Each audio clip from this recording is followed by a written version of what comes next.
Trade wars are loud. Interference is quiet. And the quiet moves are usually the ones that matter the most. They don't arrive with sirens. They don't announce themselves. They slip in sideways, almost politely. There are moments in politics where nothing explodes. No shouting, no threats, no emergency meetings broadcast on every screen. Just a small shift. A subtle step over a line most people didn't even know was there. Those moments don't feel dramatic. They don't feel urgent. They don't feel historic while they're happening, but they tend to linger longer than any headline, longer than any press conference. That's what this was. For weeks, the tension followed a familiar script. Tariffs being floated, pressure being applied, messages sent through headlines instead of phone calls. None of that was new. None of that was surprising. It was the kind of tension people had already learned how to tune out, the kind that blends into the background noise of global politics. Then something changed. Reports emerged that officials connected to a foreign government were holding meetings with internal political movements inside a neighboring country. Not trade negotiators, not diplomats working through official channels, but groups that sit outside the mainstream political structure, groups that exist closer to the margins than the center, groups that rarely shape outcomes on their own. On paper, it sounds harmless. Just conversation, just civil society engagement, something easy to dismiss with a shrug, something that sounds academic when described in neutral language. In real life, it's different, because when an outside power starts engaging with internal political movements during a period of pressure, the issue is no longer economic. It becomes structural. It stops being about prices and policies. It starts being about leverage. The timing mattered, not because those groups suddenly became influential, but because attention changes scale. Once attention enters the room gets bigger. And once the room gets bigger, the rules change. According to reporting, those meetings took place while trade tensions were already high. That detail alone altered how the situation was read.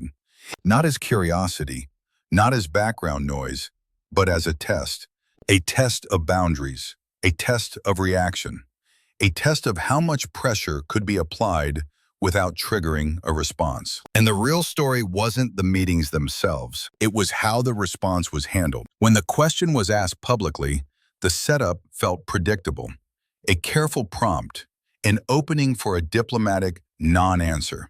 Something safe enough to move the story along without resolving it. That didn't happen. Instead, the response reframed the entire situation. There was no validation of the groups involved, no emotional language, no escalation, no attempt to argue the point in public, no effort to win a news cycle. Just a clear statement that internal democratic processes belong to the country itself. And then something even more important happened. The issue was moved out of the public arena, not ignored, not dismissed, relocated, shifted away from microphones and cameras, away from commentary and speculation, into formal diplomatic channels. Not social media, not talk shows, not press conferences designed to satisfy outrage. Procedure.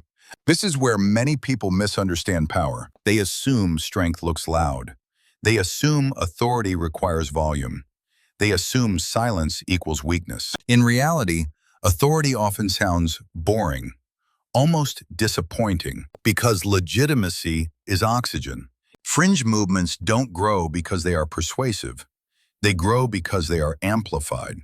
They grow when attention makes them look larger than they are, when repetition turns visibility into perceived importance, and when amplification comes from outside power, it changes everything. In practice, giving attention to marginal groups often increases their leverage by granting them visibility they didn't earn organically. That doesn't mean the ideas suddenly become popular. It means they become useful. Useful to people looking for pressure points. Useful to people testing how far they can lean without pushback. Historically, separatist sentiment in regions like this has represented a minority position. Levels fluctuate, support rises and falls. Sometimes it spikes during moments of frustration. Sometimes it fades back into the background. It tends to be reactive rather than foundational, but it has never been the dominant view. Most people are not interested in redrawing borders. They are interested in being heard. in resources, in fairness. They want leverage inside the system, not an exit from it. That frustration is real, and it deserves to be addressed internally. But when it's pulled into an international power struggle, it stops being about solutions. It becomes a tool. That's the danger. Not collapse, not secession overnight, but distortion. A small group gets outside attention. Headlines follow. Commentary escalates. Pundits argue. Social media fills in the gaps. Speculation replaces proportion. Officials feel pressured to respond publicly, sometimes prematurely. Each response feeds the cycle. The group appears larger than it is, not because support has grown, but because the spotlight has. This is how noise becomes leverage. The response avoided that trap. By naming who actually belongs at the table, the situation was deflated without confrontation. National leadership, regional governments, local authorities, indigenous partners. That list matters because legitimacy isn't claimed, it's structured. No insults were thrown, no accusations made, just a boundary. Then came the containment. The matter was moved into official channels. Representatives were tasked. Ambassadors were engaged. Paper trails were created. This step is easy to overlook. It doesn't trend. It doesn't satisfy people who want visible conflict. It doesn't reward outrage.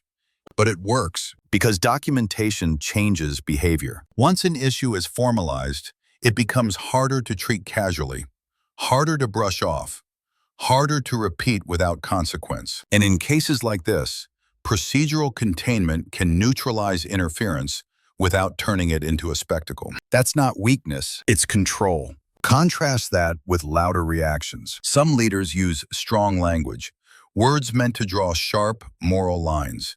That response is understandable. Emotionally, it makes sense.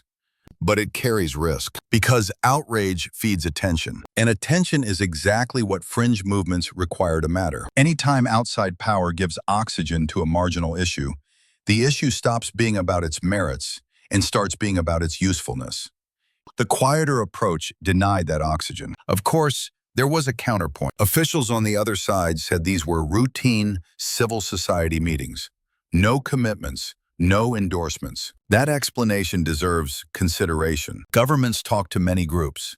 Dialogue alone does not equal support. But context matters, timing matters, pressure matters. Routine interactions don't usually trigger coordinated responses across multiple levels of government. This did.